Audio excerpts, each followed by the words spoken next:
Hello and welcome back to Vintage Super League. We have round 4 now of Kai Budde versus Randy Buehler.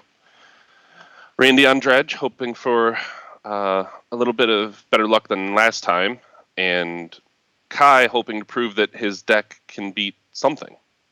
His homebrew. Yeah, his homebrew that he said, this deck is quite good against shops and hasn't had a lot of luck against shops. Let's get Kai's deck up here because his deck is quite the brew and quite fascinating. I think the fulcrum here for him is the Enlightened Tutor package, right? Certainly. I mean, with Enlightened Tutor and a main deck Energy Flux, I can certainly see the claims of I'm good against shops. Yeah, and in this matchup, he has, of course, Rest in Peace as his go-to #1 tutor target, but that's not it. He's certainly got some other stuff here as well, doesn't he? Yeah, but the Rest in Peace, I mean, you have to really get out in front of Dredge for it to be enough. I mean, they can't have much in the way of zombies, or they really can't have anything going on their first turn for that to really work. I mean, the 4 plows and the 4 mental missteps, there's just a lot of dead cards. It'll be very interesting the choices he has to make on his opening hand in game 1. Well, that's definitely true, and he does have a lot of mana acceleration. So if he has a Rest in Peace, there's a good chance he can get it down on turn 1. So not only does he have a Rest in Peace in the sideboard, but he has another one in the main deck. So if one is destroyed, right, he can just tutor another one up. But his sideboard is just chock full of stuff that's useful in this matchup. I mean, Moat, I think, unless bounced, completely shuts down Dredge, right? Right. Pretty much. There may be some... They usually have some sort of answer. I think right. Randy has Wismare, maybe. Okay. But here's his sideboard. So he has... Randy's answers are Wismare and Serenity. And I guess, yeah, it's not likely that... Let's see here. I was looking for a flyer. No, he could always attack in with Narcomoebas over a Moat. But beside that, I mean, Kai has Grafdigger's Cages in his sideboard and 3 Supreme Verdicts to clean up some of the mess, lingering around. So, yeah, I don't. He really needs to win the flip in game 1 and probably have either the Rest in Peace or the Enlightened Tutor in his hand, because I don't know that he wins 2 games on the draw. And even in game 1, if your opening hand has Enlightened Tutor, you have to keep it and hope. Yeah. But there are a lot of Dredge decks that'll have you too far behind if they get 2 turns. So basically what you're saying is if Randy's on the play and has like turn 1 Bazaar, and then Dredge is on turn 2, and then on Kai's second turn he has Rest in Peace, you think that's probably just too slow? I think it is, because Randy's going to end a turn Bazaar at the end of Kai's first turn, and then upkeep Bazaar again. Yeah. And assuming there's any Dredger in his opening hand, I mean, there could be half his deck in the graveyard at that point. That's true. That's true. I mean, it's the therapy won't actually get an Enlightened Tutor. I mean, right. In response, the Rest in Peace will just end up on top of the deck. But there could be 12 zombies in play by the end of that turn. There could be, but it's also possible. I mean, you're right, but it's also possible he just has like a handful of zombies, and isn't quite get the critical mass. If we could toggle back to Kai's, I wanted to point out something else. Usually in game 1 in these matchups, whatever you're playing, unless you're playing like a combo deck, you're a huge dog to Dredge. But right. But I think Kai actually has. I mean, if he wins the die roll and he has turn 1 Enlightened Tutor, turn 2 Rest in Peace, that's a pretty good recipe for winning. Or even turn 1 Tinker can win against Dredge. So I think Kai actually has game. I don't think it's quite the whatever 90-10 it normally is in game 1, if not worse. Right? I agree. Kai certainly has more game than probably any other deck I've seen that also has 4 main deck Swords to Plowshares and 4 main deck Mental Missteps. So it's he has far more outs, but that's why I think one of the most interesting things about this match coming up are the decisions he's going to have to make in his opening hand in game 1. Like, how much Deadwood is okay? How fast does he believe he needs to win? And how those decisions change as he goes down in cards. No, that's a great point. Yeah. Granted, he might just have Land Lotus vault key in his opening hand. Right. We don't get to see any of those decisions, but Right. Kai's deck is kind of a weird because it's got a lot of really great, powerful combos. On the other hand, it's reminiscent of one of the slower control decks you see in the format. So it's kind of got this hybrid quality where he can assemble Key Vault or turn 1 or 2 Tinker that can win the game, but it also just seems incredibly plotting in other ways. Yeah, one thing we haven't mentioned also is the 4 Wastelands and a Strip Mine. That can turn a bad draw by Dredge just into an absolute catastrophe. I think Randy has to mostly ignore it. I mean, it's not like you're going to send a hand with a Bizarre back, but those are also legitimate outs to winning game 1 or any of the games. Post-board, they become even more important when you're fighting over the hate. I mean, because he's got Grafdigger's Cage and Rest in Peace on top. I don't even know how Aethersworn Canonist would work against Dredge, if that's good or not. But he has a lot of tools. So it'll be interesting to see if the old vintage Kai, how he assembles them, and hopefully shows us an impressive match here.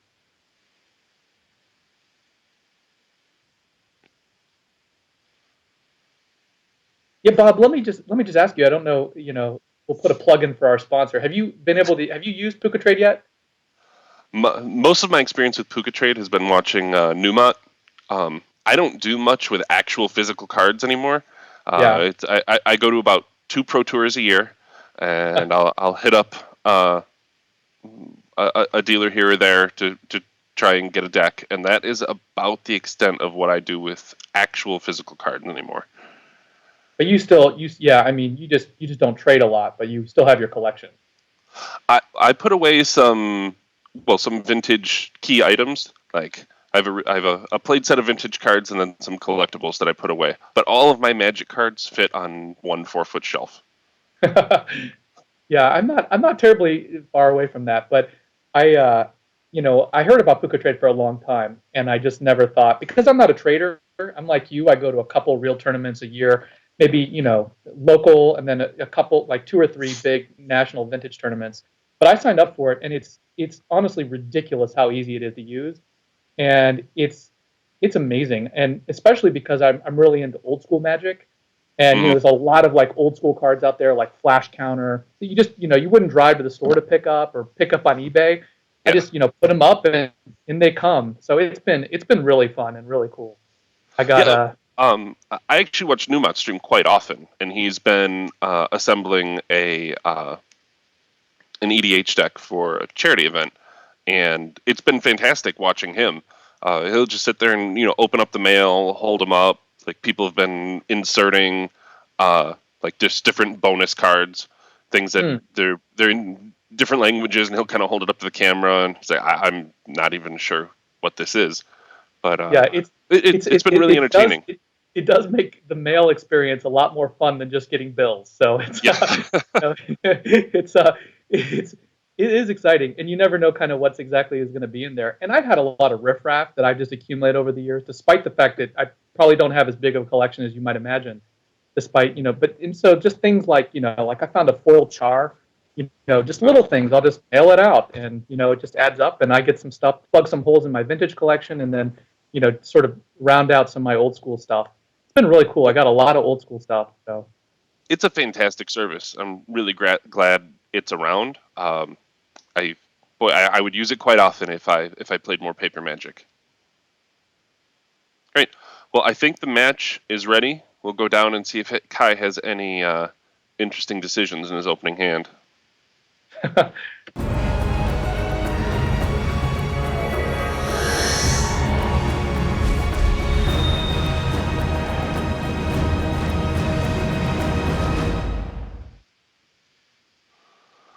All right, so I see a Plow and a Blightsteel. Kai's decision there was whether a Wasteland was enough in a 7-card hand, which it wasn't. Now he has to decide whether Strip Mine is enough to bank on a 6-card hand. Randy is exiling cards like mad. And is now still on a Bizarre-less hand. Looks like a third of his deck is already gone. Yeah, 23 cards. He is looking at just shy of 40% of his deck already removed from the game. So I don't know. Is that 4 serum powder? Is that? Let's see. Yeah, that's 4 serum powders. I don't think I've ever seen 4 serum powders removed, not once. So that's pretty cool. Well, after all that, wow. After mulliganing to 5, I would have been tempted to keep that strip mine from Yeah, Kai. me too. So Kai's first hand had Library, Wasteland, Blightsteel. His second hand had Strip Mine and Swords to Plowshares and Dig Through Time. His fifth hand, I think, had Library and a Wasteland. And now he's down to Brainstorm, Fetchland, which I think I would keep. Yeah, I missed the 5-card hand, but that 4-card hand is as good as you're going to find.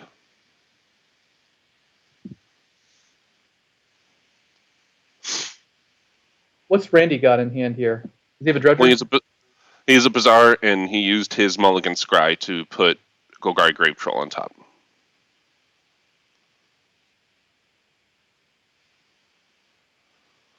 That's a good one to put on top.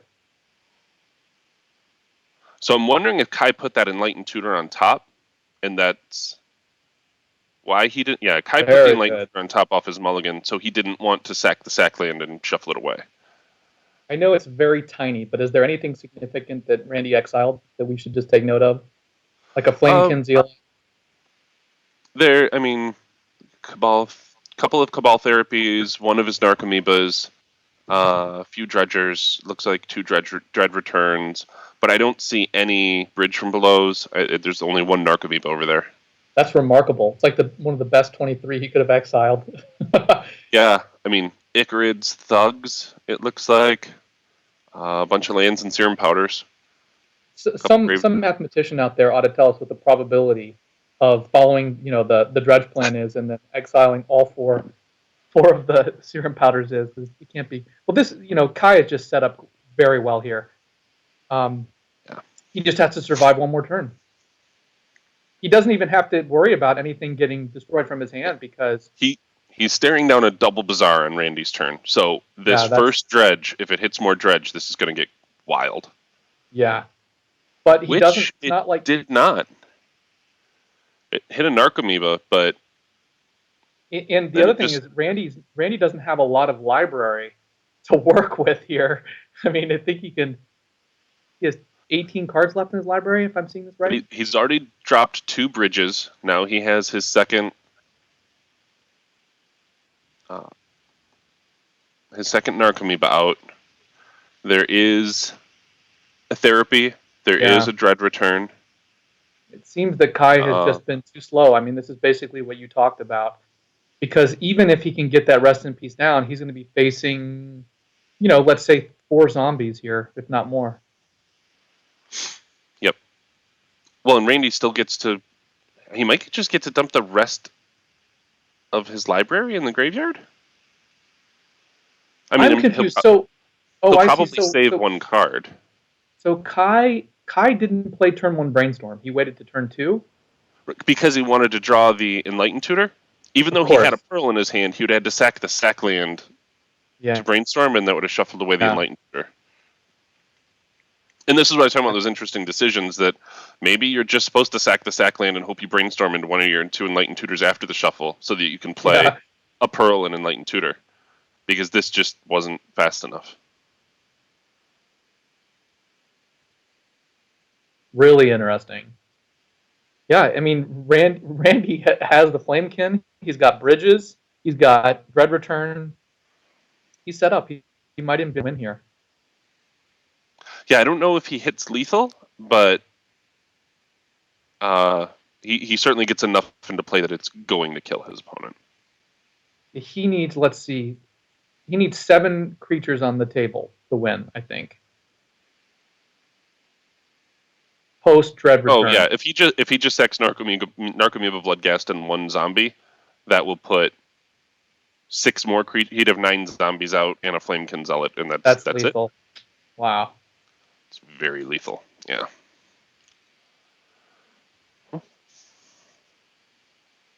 Randy knows his opponent has 1 white mana and 1 card in hand. So this is it's also over. Funny. It's also funny because Randy in one of the earlier matches was reticent to exile too many cards.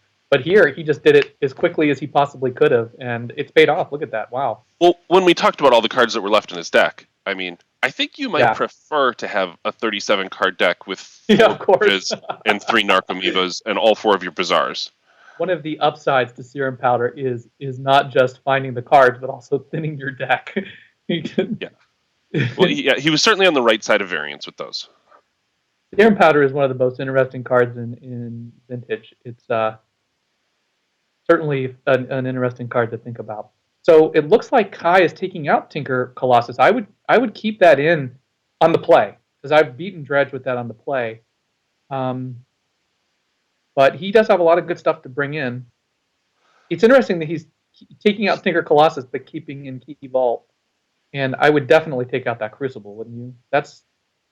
The Wasteland. Well, I think he's hoping to just destroy the Bazaar over and over.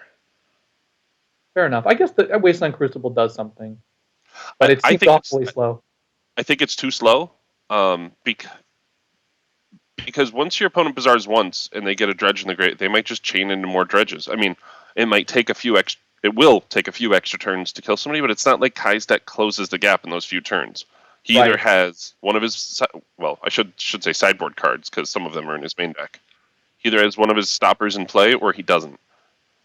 Yeah, I would. I agree with you. I would keep Tinker Colossus. Me too. I would keep it over those Jaces probably at a minimum. I would be inclined to keep the Monastery Mentor as well, because the Mentor can do a lot of cleanup work.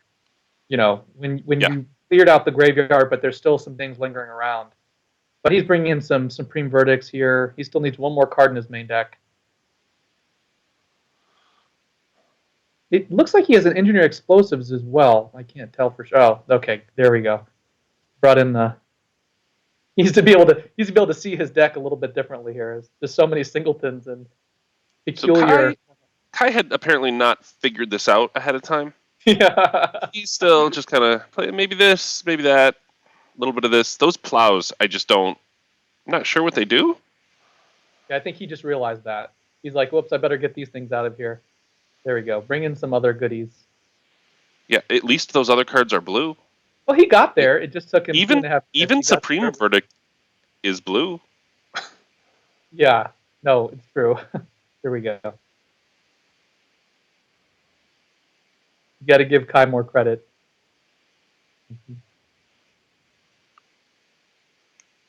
Whoa. Okay, what is going on here? We are in the thick of things. Okay, all right. So it looks like Kai had an early Cage, and he's got the Enlightened Tutor. So welcome to the long game, Randy. Yeah, Randy is definitely in the long game here. He at least has 2 mana in the Wispmare. But it looks like Randy didn't have to Serum Powder or anything. But it looks like he also... Oh, there is a Bazaar in the graveyard. So yeah, Bazaar got wastelanded. I would have put that Engineered Enlightened Tutor on top of my library. You don't want that getting therapied out. But, by a top deck on discard spell. Right? I guess if you want to play on your upkeep, you need to use it immediately. But he's got things pretty well locked down at this point. Although I'm not sure if your opponent just brainstormed, if you really therapy them and name an Enlightened Tutor for the same reasons you're saying. Yeah, it's tough. Randy has the Wispmare, so Rest in Peace will only perform the sort of Tormod script function on him as well before it's destroyed. I mean, the other thing that that's even the right. Yeah, I wonder if that's even the right card to get at this point, right?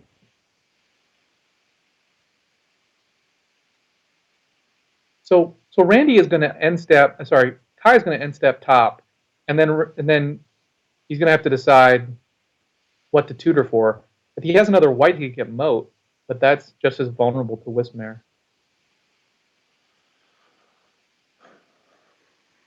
Randy's plan at this point is just to play creatures and attack for a couple points of damage a turn. At least that's what it looks like. Yeah, I don't think that's going to get there. Supreme Verdict. I think he's topping here, but I can't tell. Yeah, there we go. He wants to clear out the board. I mean, if my opponent's plan is just to attack for a couple of damage here and there, sometimes it's tempting to just Enlighten Tutor for the key and just start key topping people. I mean, I don't want to lose a great card like Enlighten Tutor, but my opponent's sitting on something in hand. Yeah, and in this case, key top is really slow though. Well, but on the other hand, all the enchantments just fall to these pair of Wismares that Randy's got. So no, actually, the more I think about it, I think you're just better off topping over and over to see if maybe you find the key or the time vault, and then just go get the other one. Yeah, the other thing is, I think you've got to use that Enlightened Tutor really judiciously to get your maximum shuffle, to get a shuffle. So you can see that, at this point, you kind of just want to find like a tinker, right? I mean, let's just end this game. Yeah, the Blightsteel just puts this away. And I think we're going to be tapping this Trop for the top. Oh, he's already seen all 3 cards, so it's probably not necessary. I mean, does he just go get the Engineered Explosives here? I don't think he sideboarded it in. I saw it in the upper right-hand corner. Oh. But I could be wrong. He did a lot of sideboarding at the last second.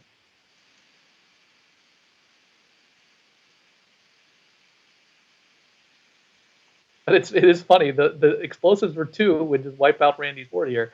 A little pyroclasm. Yeah, and you also, there's no way of knowing your opponent's hand is double Wismere. There's one in the graveyard. I don't know that you can run scared of enchantment hate. Yeah, you could also just get Lotus to cast the Supreme Verdict. I'm not saying I would. I would probably get like a Pearl or a Sapphire before that, but I think Pearl is a really great call here.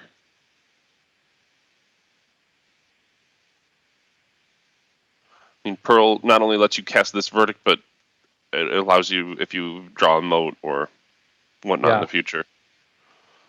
I mean, your Cage has gone unchallenged for a number of turns. Yeah, not many occasions, I suspect, would you be Enlightened Tutoring for Mox Pearl. Yeah.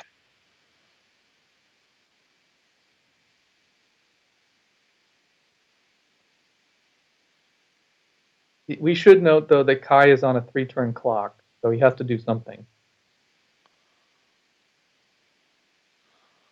Did we see the reveal on what he got, or is it in the chat? Oh, he went for the Rest in Peace. Rest in Peace. Well, he gets a shuffle out of it, which is nice, so he gets to see three new cards here. The drawback to the Rest in Peace here is that he kept the Treasure Cruise and Dig In, so he's clearing out his own graveyard, rather, cleaning it all out. Even though the Rest in Peace is not going to be in play for very long.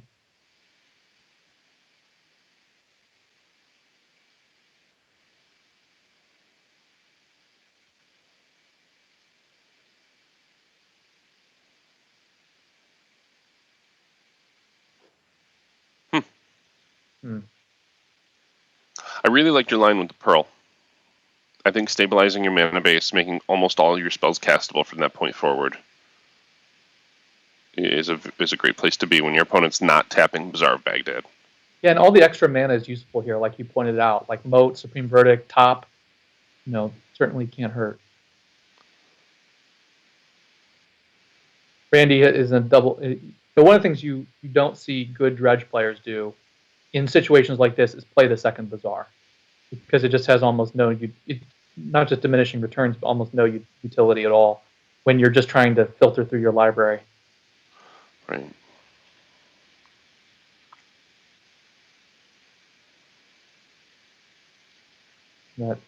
So wait a second. Okay, yeah, he's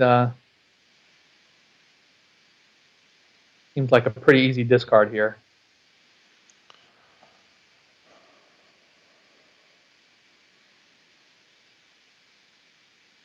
Not sure why Randy didn't Wismare first. Maybe he was looking for a land to hardcast to play the Wismare for its full mana. That makes sense.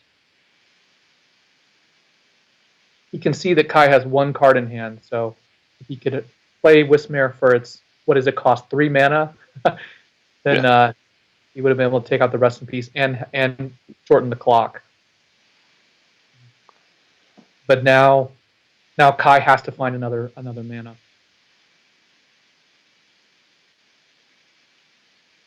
Which I assume he's capable of doing at this point. Yeah, another mana, or something to interact with the board. I don't quite remember all of his options. Like those plows I made fun of him for during sideboarding. I mean, those would make a lot of headway here. Yeah, I guess it gives him the whole turn. I think he only kept one or two in at the end. He was moving them out. There's a snow-covered plains. Yeah, that should buy him a lot of time. Definitely.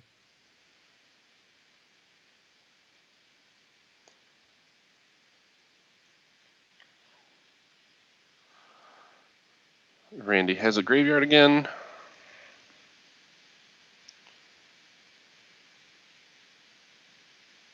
Yeah, this is the point where I think you just pass if you're Randy, because you want to get into a position where you're filtering and making progress at the same time. So you need to get one more card in your hand.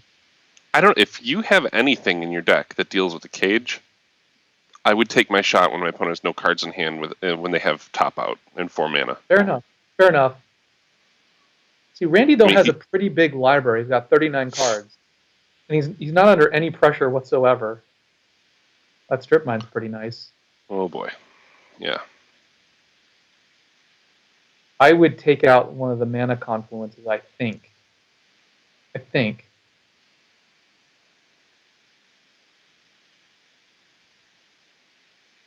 Like, do you want to prevent Randy from filtering, or do you want to tie up his mana a little bit?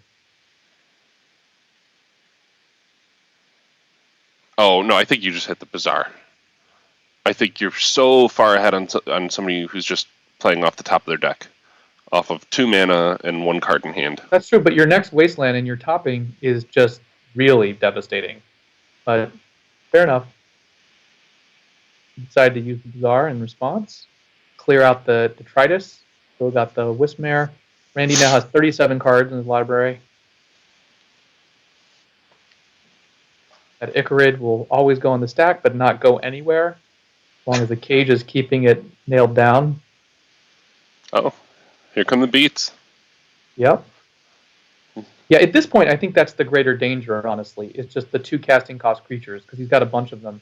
They may not look like much, but I think that's probably why I would have taken out the mana confluence. The filtering with just 2 cards in hand, and one of them that Randy really wants to keep, of course he doesn't know about, is I think, at best in every other turn usage and probably every third turn usage for real value. But I don't know. Could be wrong.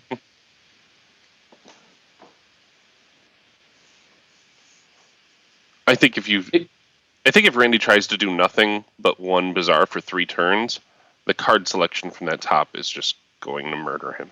Yeah, but it would be awful if Kai lost to a 1/1 beater. Yes. I mean, they are tied right now. It is 8-8. That's true. The fetch land is going to actually help quite a bit, I think, as well. Your point. Oh, he's...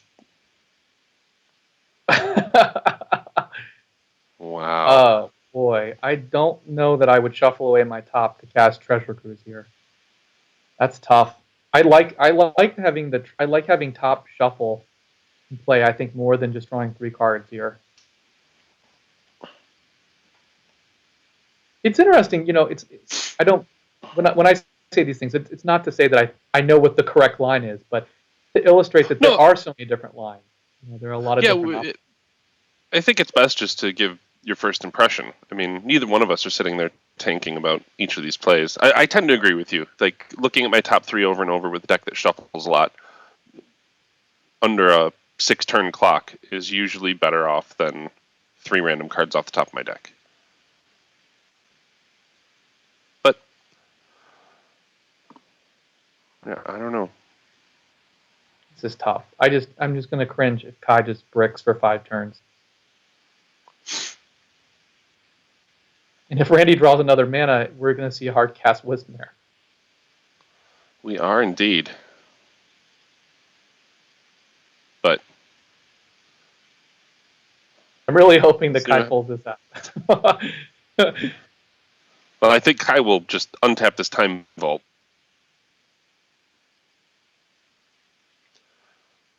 And take his medicine. I don't know.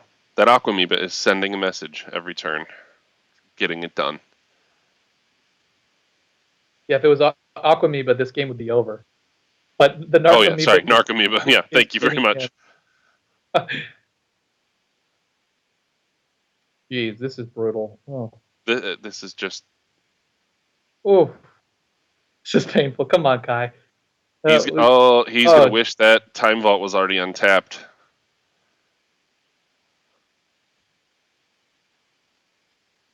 Here comes Wispmare.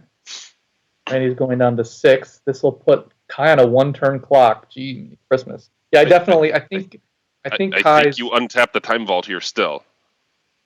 He's dead then. Oh, it's a 1-2. It's a 1-2. My bad. Yeah. I thought I was... Oh, God. Oh, here we go. If it's a 1-2, then at least Kai has one more draw. But yeah, I think his fatal error here was trading away his top for... Oh, jeez. Whoa. Did he scoop prematurely? Did we miss something? Can someone confirm whether Wispmare is a 1-2 or a 2-1? 1-2? So Kai actually had one more draw, right? Yeah, I think he had another Supreme Verdict in his deck. I'm guessing he was thinking, Moat doesn't get me out of this. I already cast a Verdict. But there's lots of outs. I mean, Voltaic Keys and out. Ancestral into Voltaic Keys and out. Like you said, Moat. No, Moat is not an out. There are other outs. Though. Yeah. Well, that is the way it goes. Sometimes you just get beat down by terrible creatures in Vintage. It's actually the way a surprising number of Vintage games go. Oftentimes, especially after sideboarding. A Simian Spirit Guide here, a Gorilla Shaman there. That's true. There's a history to that kind of gameplay in this format, isn't there? Yeah, sometimes incredible things happen for the first 2 turns, and sometimes instead you draw all the mana and you stare at a 2/2 coming across the table turn after turn. Just the way it goes sometimes. So that leaves Kai at the bottom of the barrel. Kai has now reached 0-3. So not the way he hoped to start this VSL, but knowing Kai and his competitive drive, I have no doubt that his deck the next trimester won't be quite as much of a homebrew. Yeah, I think he'll bounce back here. So I've got to avoid the same fate here. Oh boy! So he may have company. Yeah. So how do you feel about your matchup against Mentor Control? I think it'll be a good match. I think it'll be an entertaining match. So I know very little about the matchups. I haven't really looked at Tom's deck list since I played him. Or was that week 1? Was that when I didn't even know deck list? I don't even remember which week I played Tom. But is there a lot of game to the match, or is it lopsided one way or the other? I'd rather not say just now, but I think in general, That's fair. Now, if I was in your seat, whether I thought I was a huge dog or a huge favorite, I don't think I would want to put it out there. So we'll just suffice it to say that you think that there is certainly an edge to this match. Well, which way it is, who knows? Yeah. Okay. Well, it'll be fun. Hopefully, we'll give folks entertaining. My first 2 matches in this season have been entertaining for all the wrong reasons. So hopefully, I can give some folks something fun to watch here. So. That's just the way Vintage goes sometimes. So we'll see if you're going to leave Kai all alone in the cellar or give the Hall of Famer some company. Hopefully, I'm giving you some company, another Hall of Famer. So, but speaking of company, it was great to cast here with you, and I'm going to jump off and get ready for this. Yeah, good luck next round. Thank you, sir.